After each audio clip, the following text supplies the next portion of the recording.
पढ़ने वाले हैं कहानी। ये कहानी आपको मोटिवेशन देगा, प्रेरणा देगा, है ना, और हमें बहुत कुछ सिखाने का प्रयास करेगा। ठीक है। ये कहानी है एक गुरु और उसके 3 शिष्यों की। एक गुरु और 3 शिष्यों की। तो एक बार की बात है, गुरु अपने शिष्यों को बुलाता है, और उनको चैलेंज देता है, एक टास्क देता है, ठीक है नहीं? वो टास्क में 3 भुट्टे लेते हैं। कितने भुट्टे रहता गुरु के पास? 3, और 3 हमारे स्टूडेंट उसके, ठीक है नहीं, शिष्य। तो तीनों शिष्यों को गुरु बुलाता है और तीनों को दे देता है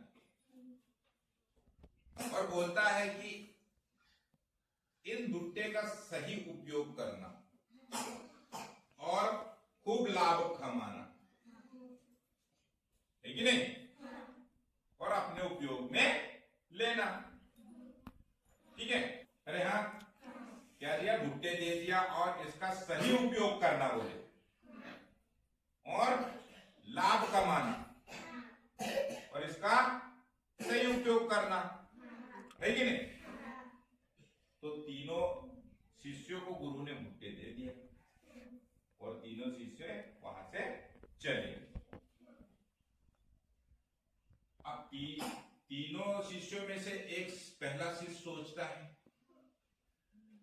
कि गुरु ने भुट्टा तो दिया है मुझे, मेरे फायदे के लिए दिया है, मैं इसका कैसे उपयोग कर सकता हूं, सही उपयोग।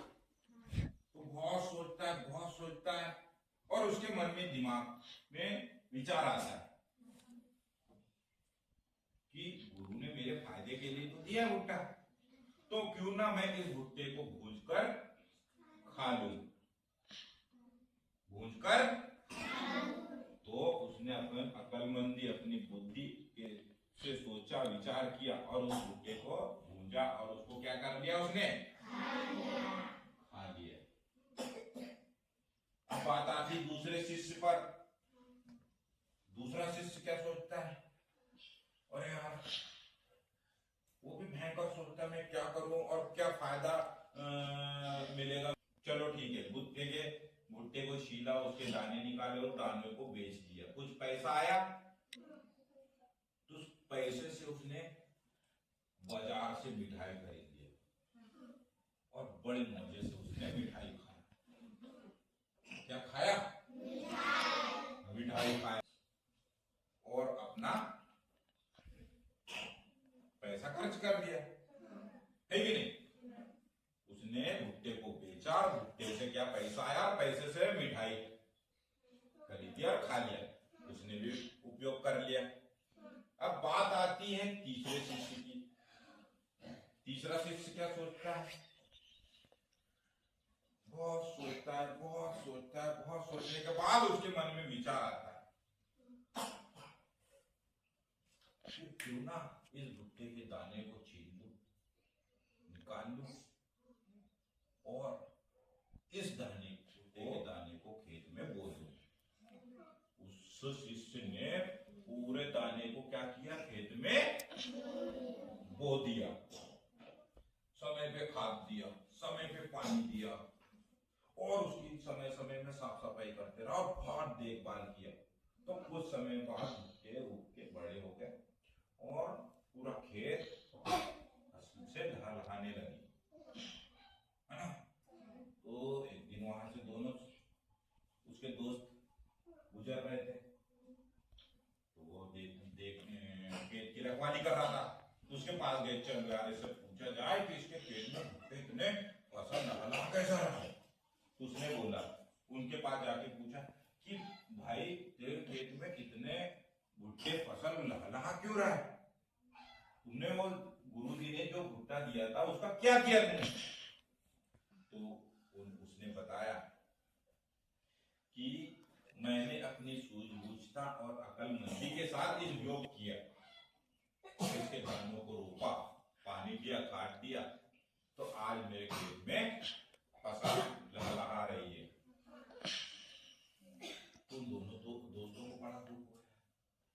इसने इसके पास इतना अच्छा इसने विचार किया, बुद्धि लगाया और उसको होके भुट्टे से बहुत भुट्टे उगा दिया। अब उसके बाद तो बहुत सारे भुट्टे हो जाएंगे। तो उन लोगों को बड़ा अफसोस हुआ। तो कुछ नहीं, उसके दोस्त ने बोला चलो ठीक, कोई बात नहीं, मेरे पास आप भुट्टे ले जाओ, तो जब भी ऐसा मौका है तो उसको बोल देना और आप भी लाभ कमाना। क्योंकि गुरुजी ने क्या बोला था कि अपनी अकलमंदी और सूझबूझता के साथ इस भुट्टे का उपयोग करोगे तो आपको फायदा मिलेगा, है कि नहीं? तो दो लोगों ने तो, एक ने तो भून के खा लिया, दूसरे ने उसको बेच के मिठाई खा लिया। इससे उनको कोई फायदा हुआ क्या? नहीं हुआ। लेकिन तीसरे वाले भुट्टे जो शिष्य, तीसरा जो शिष्य था, उन्होंने क्या किया, उसको बोया और उगाया, खाद पानी दिया समय पे और उसका सही देखभाल किया, तो उसके पास भुट्टे उसके पास अनाज ही अनाज हो गया। कभी होगी क्या उसके घर में? तो उसने अपनी अकलमंदी, अपनी सूझबूझता को दिखाया वहां पे। तो अपने पास कहने का मतलब है, इस कहानी से हमको क्या सीखने को मिलता है? हम इस कहानी से हमें यह सीखने को मिलता है कि हमारे पास जो संसाधन है, हमारे घर में जो संसाधन है, हमारे परिवेश में जो हमको जो संसाधन, जो वातावरण मिल रहा है, उसका यदि हमने सही इस्तेमाल किया, है कि नहीं, सही अकलमंदी के साथ हमने उसका सही इस्तेमाल किया, तो हम भी जीवन में उस तीसरे शिष्य की तरह सक्सेस हो जाएंगे, है कि नहीं? यदि हमारे पास भी अच्छी सूझबूझता है, अकलमंदी है, तो हम कम संसाधन में भी बहुत अच्छा कर सकते